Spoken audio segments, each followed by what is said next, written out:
namin. Yan. So, tapos dito, yan. Sa mga hindi mo nakakalap, dating singer sa Korea. Dito, yan. Yan, likuran ng bahay ko namin. Marumi lang guys kasi isa lang tayo, walang kasama sa bahay. Pag makauwi na si Mrs. yan, maano na to, malinis-linis na to yan. At least hindi naman linilinis naman ito siya sa labas yan.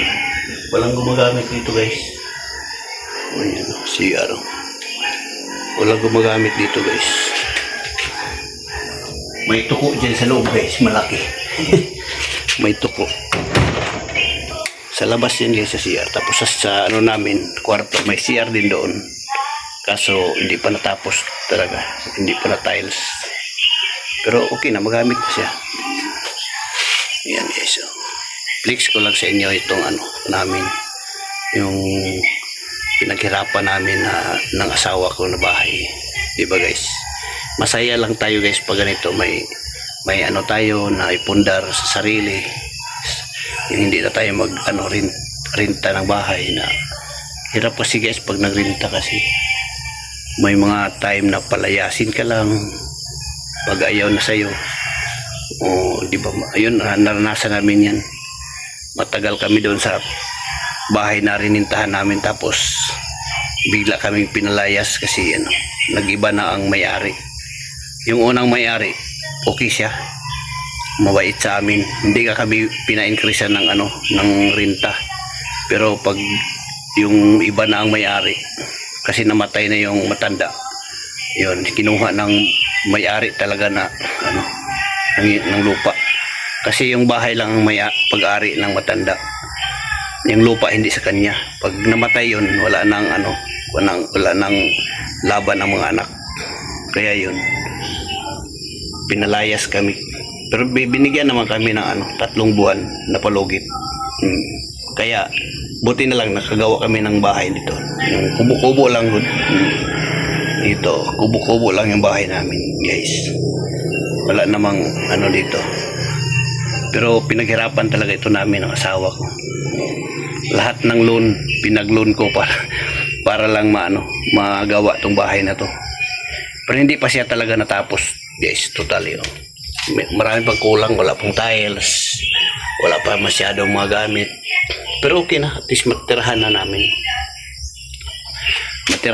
guys. Makatira na kami dito ng maayos, walang nagdisturbo. Pag gusto mong matulog, walang sa'yo, diba guys? Yan lang guys, yan guys. Yan, may rep lang konti, maliit, tapos may TV. Yang cabinet guys, ako lang gumawa niyan. DIY yan.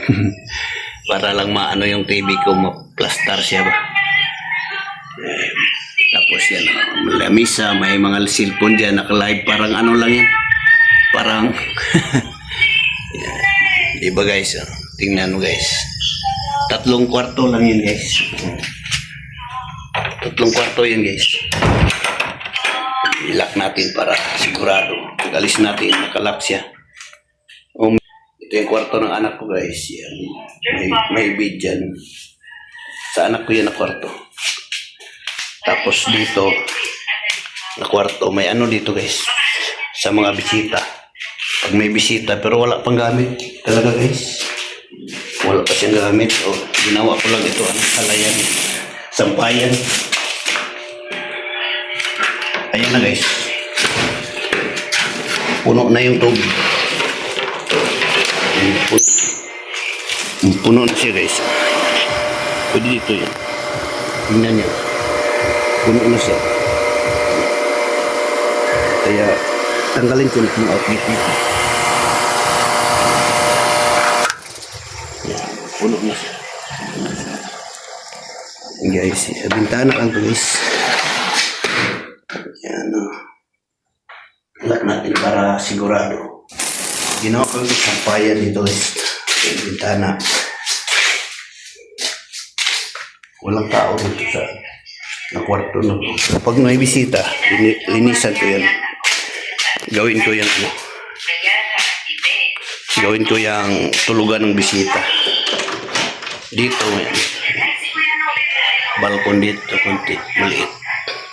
Kaya natapos. Yan na guys. Thank you for watching guys. Salamat sa support. Hello, sa asawa ko dyan. Shout out. Good morning.